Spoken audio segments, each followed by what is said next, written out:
You see, everything that you do, you want to be happy. You want to enjoy, in other words. That's what makes you feel okay. But that feeling is a drive coming from your own very being. The being is being, to be. So when you are being, you are at your best. You're at a party. In the beginning, you dress up because you want the girls to look at you. You want to be charming because you want to pay attention. But when you put on this act, you defeat the purpose because you're not being real. Not being yourself.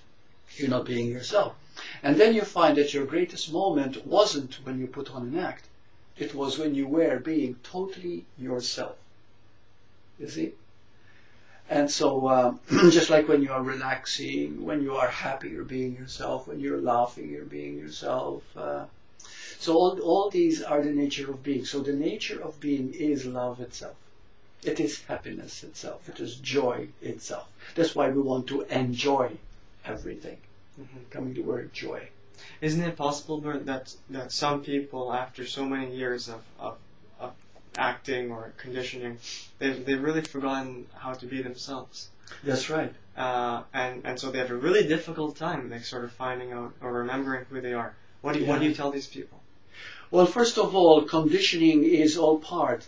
And I tell them the same thing that I say very often in being. Be with what is.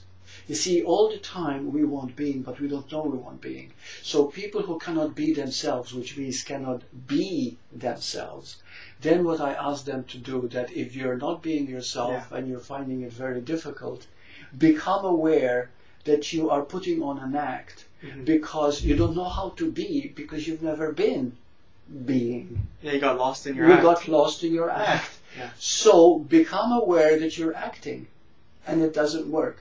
But don't fight it, don't resist it, don't deny it, validate it, that it's there.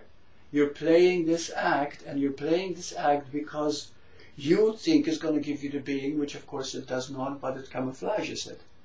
So by becoming aware and allowing it, you begin to see what you're doing to yourself, because allowing is being. Allowing is relaxing. The moment you start to relax and be yourself, you begin to feel good automatically. Right. Okay. You see? Yeah. So this is the whole key. Now the fear, the greatest fear that we have is our greatest love, which is being. Being is love itself. But because we term love loving something, we cannot see ourselves as the very love itself. Are you with me so far? In other words, you are love itself. But that doesn't mean you have to love something in order for you to be love. Love is your true nature. If right now I think nothing, I feel not I feel nothing, no emotions. In other words, I'm walking on the beach, I'm putting my feet in the water, it's a sunny day, I'm relaxing, looking at the seagulls, I'm totally relaxed. At that moment, I am love. Okay? Why am I love? Because everything that I see and experience, I feel almost like a part of me. Because I'm so totally relaxed. You see? I'm not identifying with anything in particular, but I am everything. Okay. So this is what love is. Love is your very nature because it is being. Now, love is the one thing we want more than anything because it is enjoyment. It is our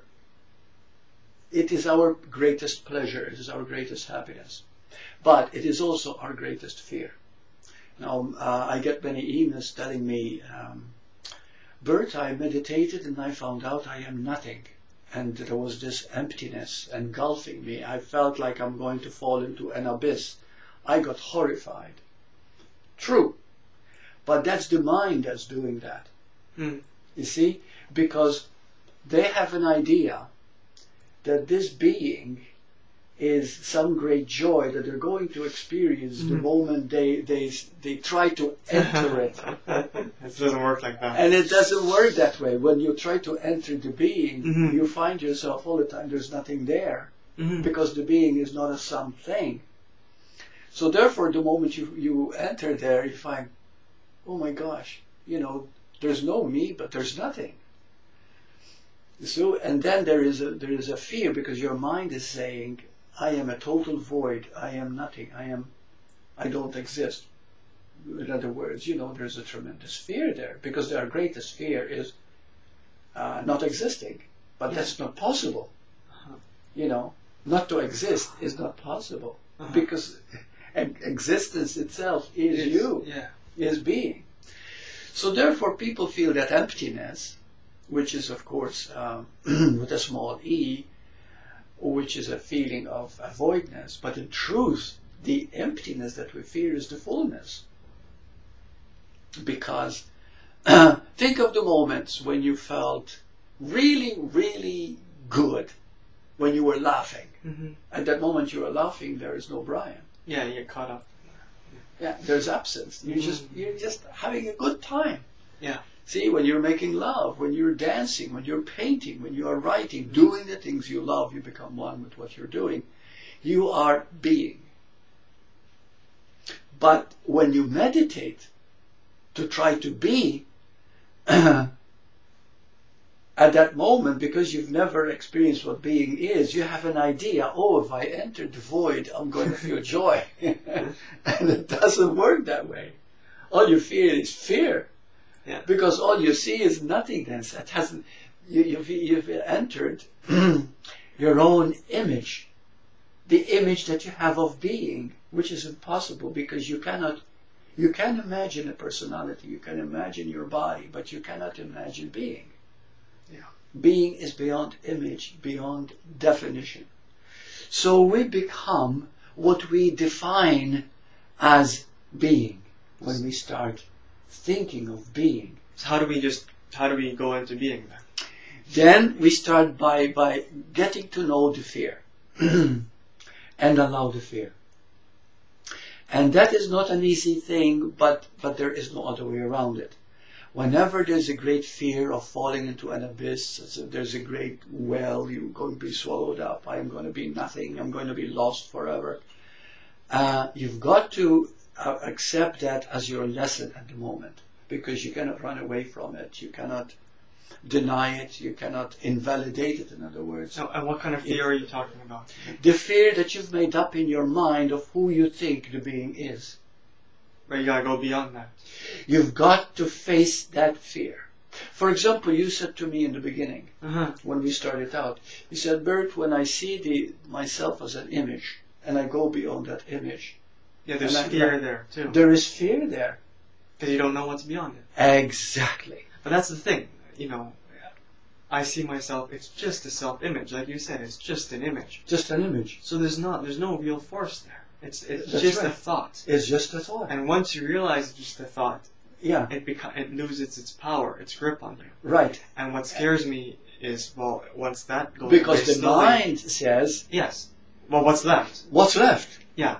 Right. So what's left is the being. But we cannot experience the being by simply saying, what's left is the being. Right. And I'm going to be happy.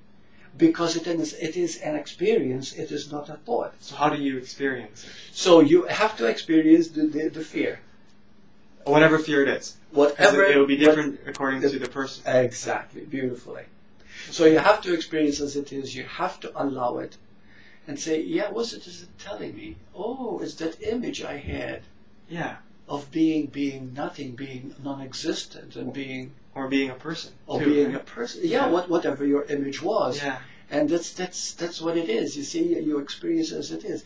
And then when you fully allow it in your body, without making it wrong or right, don't judge it as bad, just simply be one with it and allowing it, then the being takes over.